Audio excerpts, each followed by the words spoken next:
Meet the quokka. They're known globally as the happiest animals on Earth because of their permanent, adorable smiles. You've seen them in 1,000 selfies, looking like a living stuffed toy. But have you ever wondered what that smile is actually hiding? It all started with an evolutionary survival tactic so cold and calculating it will change the way you see cute forever. It all started on the islands off the coast of Western Australia. For a long time, the quokka lived in what seemed like a paradise with no natural predators. This is why they aren't afraid of humans and why they smile. It's just a quirk of their facial structure. But don't let the cuteness fool you. When these animals moved to the mainland, they faced a horrifying reality. Predators like foxes and dingoes. To survive, they didn't develop sharp claws or powerful fangs. Instead, they developed a psychological weapon that targets their own flesh and blood. Raising a baby, or a joey, is an enormous investment of energy. A mother quokka carries her baby in her pouch for months, protecting it and feeding it fatty milk. In a perfect world, this is a beautiful bond. But nature is a business, and the mother quokka is a very cold accountant.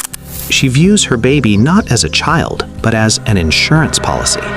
She knows that if she dies, the baby dies anyway. But if the baby dies and she lives, she can just reproduce again next season. This is the biological insurance policy that makes them the most heartless parents in the bush. Now imagine the horror of the chase. A predator emerges. The mother starts to hop away, but she's slowed down by the weight of the joey in her pouch. She realizes she can't win this race. This is where the happiest animal does something truly horrifying. She doesn't fight. She doesn't hide. Instead, she consciously relaxes the muscles of her pouch and ejects her baby onto the ground. The tiny, helpless joey hits the dirt, confused and terrified, and starts making loud, high-pitched distress calls. To the predator, this noise is a dinner bell, a vibrating, noisy, easy snack. While the predator stops to deal with the screaming baby, the mother makes her escape into the brush, with her happy smile never fading. She literally uses her own child as a living biological distraction. She used her own blood as bait so she could live to smile another day. And if you think this was bad, wait until you hear about the harp seal, where being a child is a 12-day race against abandonment. Hit that subscribe button for part 2. Hey, meet the harp seal. They give birth to these fluffy white pups that look like living snowballs. But have you ever wondered what happens when a mother's love has a horrifyingly short expiration date? It all started in the freezing isolation of the North Atlantic. When a pup is born, they are in a nightmare environment. Polar bears everywhere and sub-zero temperatures. This is where the mother emerges as the hero. She is fiercely protective, shielding the pup from the wind and providing the richest milk in the animal kingdom. 12 days, the mother does one thing, stuffs the pup like a literal bowling ball. Harp seal milk is so fatty that these pups gain over 5 pounds every single day. She is consciously inflating the baby until it's just a round, immobile blob of blubber. She isn't doing this so they can grow up together and hunt. This is a survival prep for the starvation she is about to impose on her own child. After 12 days, this pup is just a helpless ball of fat stuck on the ice. Then, day 12 hits. Without warning and without a single look back, the mother seal decides she is done. Not knowing that her child still can't swim, hunt, or defend itself, she simply leaves. She consciously chooses to abandon her pup on the shifting ice just to find other males nearby for mating. The pup is forced to survive on its own, with absolutely no one to help. They just sit there for weeks, starving and losing weight, hoping a polar bear doesn't find them before their fur becomes waterproof. It's not parenting, it's a biological hit and run. Stuff them up, then throw them away. In the world of the harp seal, motherly love is just a resource with a 12-day timer. Is this a genius survival tactic, or just pure evil? Let me know in the comments. And if you think this was bad, wait until you hear about the giant panda in their favorite picking games. Hit that subscribe button for the next one. Meet the giant panda.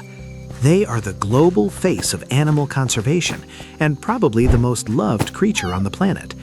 But have you ever wondered what happens when the world's cutest animal turns out to be a cold-blooded favorite picker? It all started with a survival strategy that treats children like a math equation.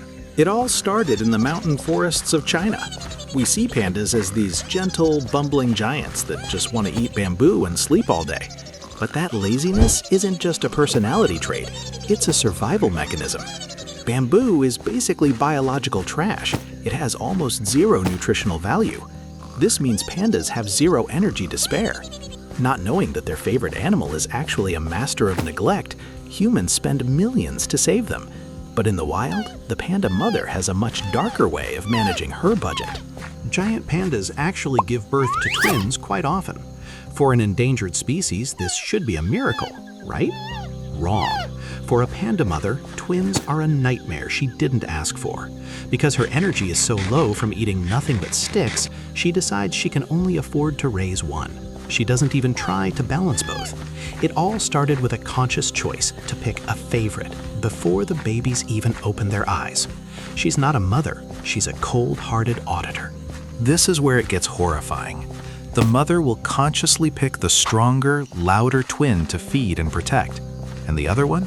She literally shoves the weaker baby aside. She watches her own offspring starve to death just inches away while she lazily munches on bamboo. There is no trying her best. There is only the chosen one and the one left to die in the dirt. If the baby isn't a winner from day one, she treats it like biological garbage.